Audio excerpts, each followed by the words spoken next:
Entramos así en el bloque formativo de nuestro programa, un bloque muy esperado por toda la audiencia, ya que la formación, como de vez en cuando explico, posee propiedades múltiples, entre ellas saca de la ignorancia, por lo tanto vuelve un poco la paz, ¿no es cierto? Además, nos prevé de ciertas cosas, nos ayuda a ver muchas cosas de la vida, nos ayuda a resolver otras cosas, nos ayuda a fortalecer lo que está débil, nos encausa, nos protege, nos bendice. ¿Cuántas otras cosas más podríamos aplicar a las propiedades que posee la formación? Y como siempre digo, hay una diferencia entre la palabra formación e información. La información es un poquitito de cada cosa, son todas cosas salpicadas, uno se entera de cosas hasta ahí, ¿no es cierto? No se le dedica tanto tiempo. En cambio, en la formación, una cosa se relaciona con la otra, y además para que la formación sea tal, tiene que ser interdisciplinaria. Eso es lo que hace que sea formación, ya que el hombre posee un yo multidimensional. El yo multidimensional implica que abarca distintas dimensiones, cada hombre, ¿no es cierto? Cada ser humano, dimensión afectiva, dimensión social, dimensión político-ética, dimensión religiosa, dimensión espiritual. Por lo tanto, nosotros necesitamos abarcar el todo, porque ese todo ha sido elaborado, creado por Dios. Entonces, ser religioso y desatender lo humano es como vivir en otro planeta, incluso estar en una grave patología, porque nadie puede tener una sana religiosidad si su humanidad está, digamos, contaminada. Pese a lo que se intenta hacer, uno nota que fuera del ámbito de la formación no podemos llegar a convertirnos, como les decía hoy en el bloque de Cuaresma. Una cosa es creer y otra cosa es convertirse. Son dos cosas distintas. Se necesita la construcción de la actitud para poder verdaderamente convertirse. Y en los últimos programas, sobre todo en el último, he hecho mucho hincapié en tratar de encontrar sentido a las cosas que se nos presentan en la vida. Cuando uno se junta con personas que son hipocondríacas, estamos hablando objetivamente con decoro, no señalando a nadie, quiero que se entienda. Como yo soy una persona que vivo exponiendo de lunes a lunes, utilizo mucho el lenguaje científico, objetivo, porque entiendo que dar un buen nivel es lo mejor que hay. Entonces, quiero aclarar las cosas. Cuando decimos uno se encuentra con personas hipocondríacas, generalmente si uno tiene esa tendencia, se va a contagiar. Si uno se encuentra con personas psicosomáticas, que sería algo similar a lo hipocondríaco, donde el psiquismo ejerce un gran rol en lo que el cuerpo siente, movimientos, dolores, molestias, lo más probable es que las personas que rodean a el psicosomático tengan esa tendencia. De lo contrario, uno se cansa. Alguna vez sí se los puede escuchar, pero generalmente las personas que son muy psicosomáticas son personas que viven hablando de enfermedades y de dolores. Entonces a veces sin querer se reúnen entre ellas y la conversación que hay arriba de una mesa o entre una taza de té y té o entre mate y mate es hablar de todos los problemas corpóreos que tienen, pero en realidad tendrían que hablar de los problemas psíquicos que tienen, porque esos son los problemas que hay que resolver, porque se retira la ansiedad que se está depositando sobre el cuerpo y los problemas corpóreos siguen su cauce, porque Dios ha preparado el cuerpo humano para que viva en el planeta y para que pueda resistir los años que la divina providencia de Dios le regala a cada uno de nosotros. Pero ¿qué pasa? Digo, primera advertencia es no juntarse. Si uno es proclive a ser psicosomático, no se junte con otros que son psicosomáticos, porque van a ser muy alarmistas. Las personas psicosomáticas se alarman de todo. Uno tose, ya creen que se atragantó, se ahoga y se muere. A uno le duele un poquito, un golpe reflejo en la cintura y ya creen que tiene como una hernia de disco. Todo se magnifica demasiado. Esas cosas son propias de las personas que vienen hablando de problemas de enfermedades físicas, cuando en realidad hay que hacer una reorganización, repito, reorganización de lo que está desordenado en la naturaleza psíquica.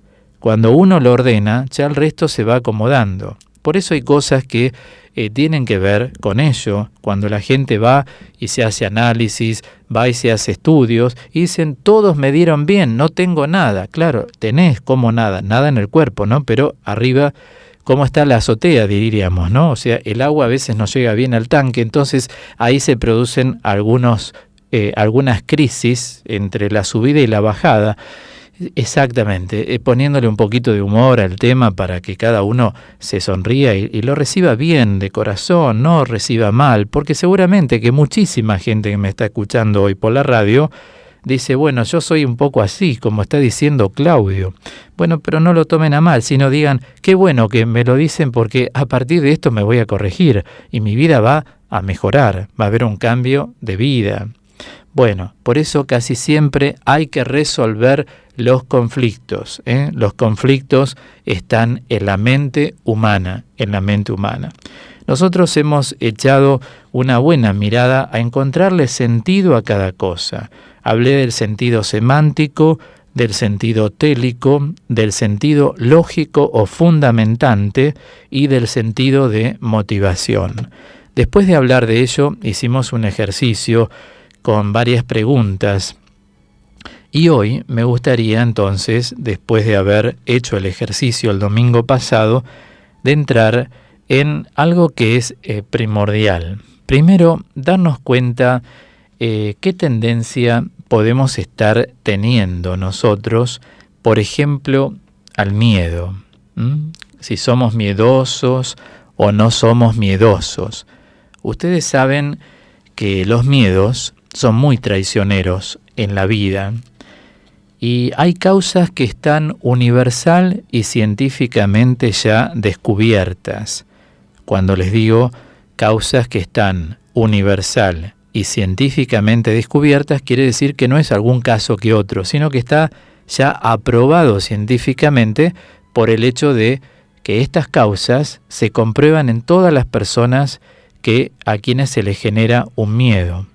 Siempre sepamos que el miedo es un agente, llamémosle así, agente paralizante.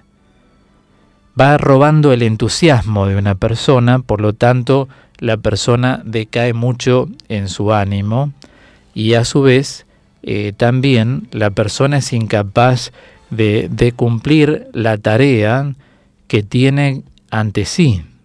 Por eso decimos que el temor es asfixiante. Ahora, el temor, la angustia, el miedo son íntimos amigos. En el último retiro yo les decía cómo se experimenta el miedo en la mente, la angustia en el cuerpo y la ansiedad también en las acciones cotidianas. Son tres amigas inseparables. La angustia, el miedo y la ansiedad. Nosotros hemos señalado distintos tipos de ansiedad, por eso hoy quería decirles cuáles son las causas del miedo. Cuando una persona se siente así, paralizada, empieza a ser, digamos, expropiada del entusiasmo que Dios da al psiquismo humano. Si a vos te dicen, mirá qué lindo día, te gusta el sol, o un día como hoy que ha sido radiante, tener el entusiasmo de la admiración, por ejemplo.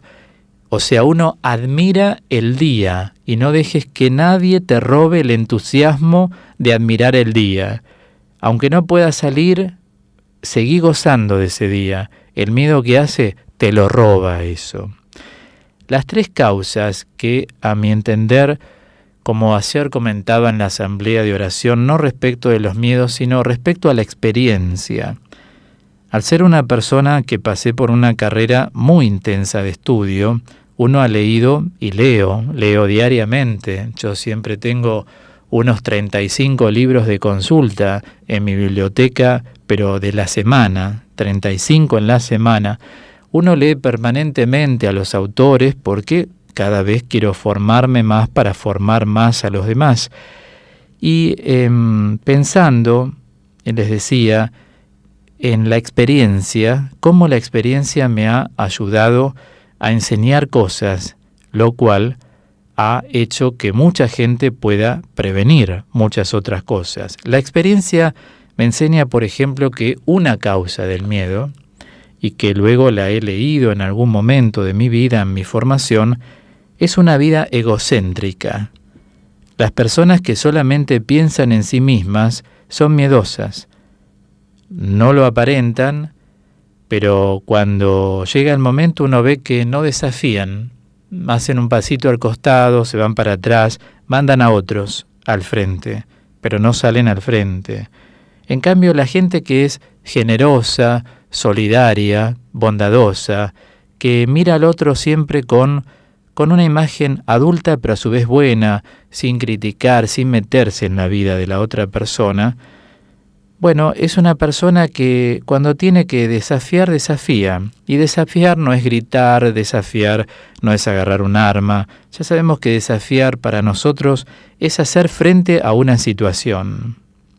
Y sabemos que en el nombre de Jesús tenemos muchos elementos, herramientas muy hermosas, ¿no? En cambio, el egocéntrico, cuando tiene miedo, el miedo se apodera de él de tal manera que hasta incluso se le oculta a Dios ese sentimiento, porque no pueden concebir que les esté ocurriendo. Los egocéntricos tienen reacciones que, como todos podemos imaginar, si no las hemos visto, cuando tienen miedo se alejan de Dios porque sienten que Dios los abandonó directamente. ¿Por qué? Porque no pueden hacer uso de su egocentrismo. Esto hay que tenerlo siempre en cuenta. El egocentrismo es el corazón del humanismo, y el humanismo conduce a la neurosis, conduce a la confusión, conduce finalmente a la parálisis emocional. Cuando nosotros hablamos de humanismo, en el lenguaje de la psicología, en el lenguaje de la ética, sepamos que el humanismo es el énfasis en el hombre como el centro de nuestra propia vida. A eso se llama humanismo. Y por eso el humanismo jamás resolvió problemas algunos, sino que lo resuelve justamente la generosidad, la apertura de mente, la flexibilización que uno puede tener. El estructurado es muy humanista, porque está muy autocentrado, y por eso el humanismo, les decía, conduce a la neurosis, a la confusión y a la parálisis. Y aquí me permito hacer una diferencia que otras veces les propuse considerar, que es la diferencia entre ser estructurado y ser organizado. El estructurado no admite cambios. Si el estructurado pensó que hoy tiene que ir al supermercado, el hecho de no ir le pone mal, le cambia el ánimo, lo neurotiza, fruto del humanismo que tiene.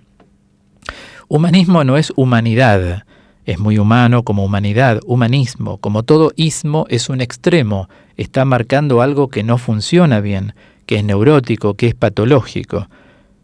En cambio, una persona organizada no pudo ir hoy al supermercado, dice, bueno, me arreglo con lo que tengo, ya veré cómo arreglo, otro día voy. Y se queda bien, no se le genera neurosis. Por eso, porque tiene una plasticidad mental. El estructurado no puede cambiar nada de su estructura porque se apoya en la estructura que tiene. La estructura es un bastón para el estructurado. Para el organizado no. El organizado no puede hoy, puede mañana. O sea que tiene una mente mucho más pendular. Se da el permiso de ir de aquí hacia allá, de aquí hacia allá. Otra causa del miedo es una vida sin disciplina. Una vida indisciplinada siempre produce temor, porque al no estar estabilizada emocionalmente, por ejemplo, hay un gran temor. Por ejemplo, las personas que salen con varias a la vez son indisciplinados en el orden afectivo y cualquier cosa que pasa les genera miedo. Lógico, porque no hay una organización de su personalidad. Por eso todos necesitamos una cierta disciplina para comer, para dormir. Disciplina, quiero decir, no significa rigidez. Significa simplemente ser responsable. Eso es disciplina en el lenguaje de la ética. Disciplina quiere decir hacer lo que hay que hacer cuando debe hacerse en la mejor forma que se puede, sin sentir culpa. ¿Se comprende?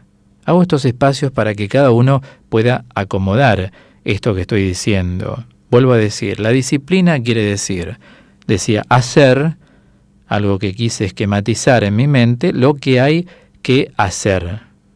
¿Hay que hacer esto? Lo hacemos. ¿Cuándo debe hacerse? O sea, buscar el momento oportuno. Hay que ser estratega en la vida. ¿En qué momento se debe decir cada cosa? Aún supongamos en el programa, un conductor de radio sabe en qué momento tiene que ir poniendo las cosas que tiene que decir, debido a la carga horaria, debido a la hora, debido a la audiencia, debido a la música que la acompaña de fondo, debido al cansancio que puede tener o no y necesita más énfasis o menos en aquello que está hablando. Doy un ejemplo que estamos compartiendo todos en este preciso momento. Decimos entonces, disciplina quiere decir hacer lo que hay que hacer, cuando debe hacerse, buscar el kairos, diría la Biblia, el momento oportuno, y en la mejor forma que se pueda, en la mejor forma que se pueda, y sin sentir culpa. O sea, cuando se hace algo, pensarlo para luego hacerlo bien. Eso es disciplina. En cambio, una vida indisciplinada hace que uno sea temeroso. Por eso, si alguien en la audiencia, seguramente habrá mucha gente que dice, yo soy miedosa, yo soy miedoso, sepa analizar las causas. Por eso se las estoy compartiendo. Estas causas que les estoy compartiendo es alimento puro de sanación. Es como dar la vitamina justa o el medicamento o el remedio justo que uno necesita para sanarse. Cada persona que es miedosa o miedoso seguro ya se está identificando con cualquiera de estas dos causas que estoy exponiendo. Y voy a la tercera, la falta de convicciones auténticas, de absolutos. O sea, si uno es de Dios, crea en Dios, no se conforme con entender nada más. Pasemos de la convicción a la conversión, como dije hoy, de la convicción a la conversión. Tener principios y vivir de acuerdo a esos principios que tenemos produce seguridad y además imparte sentido, imparte, diríamos, como una dirección a la vida. Como cristiano, ciertamente deberíamos estar en condiciones de poder evaluar las convicciones a la luz de las Escrituras. Como dice la carta de Santiago, hoy la mencioné, pero ahora traigo otra cita que es la 1:8 de la Biblia, dice que el hombre de doble ánimo es inconstante en todos sus caminos. Bueno, esa inestabilidad es producida por la ausencia de convicciones. Por eso digo, una causa del miedo es la falta de convicciones auténticas de absolutos. ¿Se entiende lo que digo? Por ejemplo, alguien va al médico y dicen, uy, salió una mancha no sé dónde. Uy, ¿qué pasará? Casi siempre, ¿qué hace la persona? Acude a Dios a ver si le da una mano. Y no dice, no se plantea, bueno, este es el resultado. A ver, me voy a poner en la presencia de Dios. Señor, yo quiero escuchar tu voz. ¿Acaso no sostenemos, como estuve señalando en la predicación del martes en Santa Julia, antes de la misa de sanación. Dios es autor, creador y dueño. Hoy lo dije también en los cumpleaños. Dios es autor, creador y dueño. ¿Y por qué lo dejamos a Dios como para ver si nos da una ayuda? Si es el que nos vivifica. ¿Quién del género humano, aunque diga no voy a morir nunca, no se muere? Como dice la Escritura, los príncipes vuelven a polvo. Es decir, puede ayudarnos algo, pero sabemos que la voluntad definitiva de la vida depende de Dios. Por más que uno quiera morirse, tampoco se muere. Y una persona que no quiere morirse cuando es el momento de Dios, es el momento de Dios. Por eso digo, nos falta convicciones auténticas de absolutos. Los absolutos en este caso serían: yo creo en la palabra de Jesús. Si uno es de Dios, en los momentos difíciles, sabe que Dios es, y porque Dios es, está. Y si no recé mucho o recé poco, no importa. Uno ha rezado toda la vida. No se pongan mal si en un momento no pueden rezar con el mismo énfasis. A veces las preocupaciones se filtran por grietas que tiene la mente, donde uno no pudo aún solidificar, como abrochar ciertas cosas, por falta de formación, otras veces por falta de lanzamiento hacia el abandono en la divina providencia de Dios, y hay otras causas más, pero digo, no se aflige, a cada uno diga, ¿qué he hecho yo en la vida? He rezado, he elevado mi oración a Dios.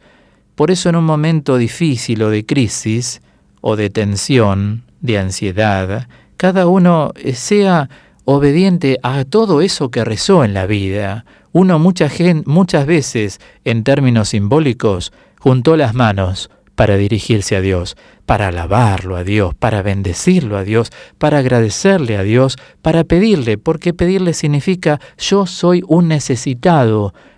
En cambio, el egocéntrico no pide para sí, pide para los demás, dice. Mentira, eso es puro humanismo. El centro del ego, pedir para otros, pedí para vos. Vos sos también, además de pedir para otros, lógicamente, vos sos también un hombre débil, sos necesitado. ¿Qué es eso de yo pido para otros, para mí no pido nada? Egocéntrico. Tenés que pedir para vos también, ¿o quién te pensás que sos? Eso es lo que cada uno tiene que pensar. No necesito para mí. Dios mío, ten piedad de mí que soy un pecador.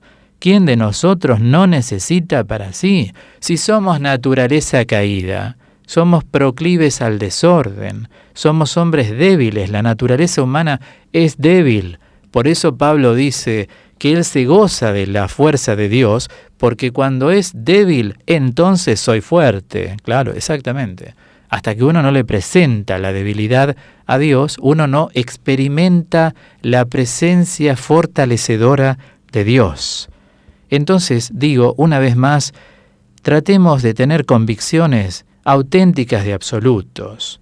¿Qué puede pasar? Pasará lo que Dios quiera. O sea, nada ha de suceder más allá ni más acá de lo que Dios tiene previsto. Entonces sigo el ejemplo. Salió la mancha. Hace un espacio para que Dios hable. Señor, ¿qué decís de la mancha? ¿Me la sacás vos? ¿La debo tratar en medicina? Junto mis manos. Que no haya miedo. Haya convicción auténtica de absolutos. Recordemos que la convicción debe desembocar inexorablemente en la conversión. Me convertí. Entonces, si alguien carecía de estas convicciones auténticas de absolutos, a partir de este momento diga, Señor Jesús, aquí estoy frente a vos, sucederá lo que vos digas, porque yo soy un hombre débil, me presento ante ti, estoy necesitado de ti, me enriquezco con tu presencia y solo tu presencia es la que me interesa, y si me muero, me voy al cielo contigo. Ahí está, hasta el límite de la muerte, que es el límite de la existencia aquí en la tierra. Bien, así quedan entonces, categorizadas las tres causas que pueden generar el miedo en una persona.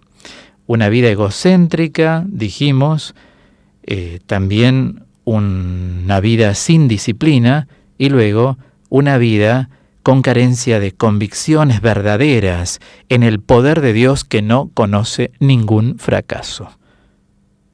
Esto es indispensable para tratar de nivelarnos y no ser personas miedosas. Estas tres causas son ineludibles. Cada persona que tiene un poco de miedo hoy en su presente, acuda a revisar estas tres causas que yo les acabo de exponer. Seguramente se van a identificar con una, con dos o con las tres. No importa, mejor que te identifiques. ¿Qué más querés? Conectarte con el saber para sanar tu vida. Ni lo dudes. Demos gracias a Dios.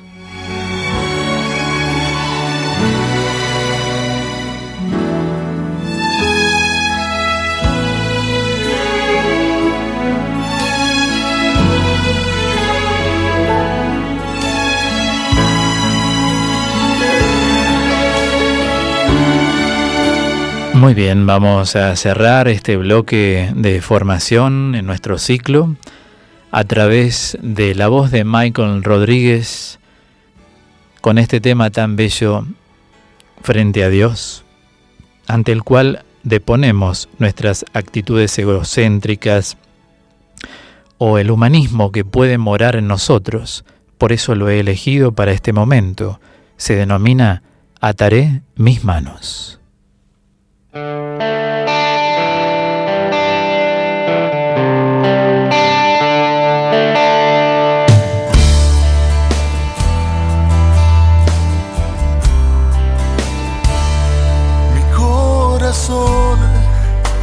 Herido por mil razones, hoy grita desde sus balcones, rogándote, Señor, por auxilio.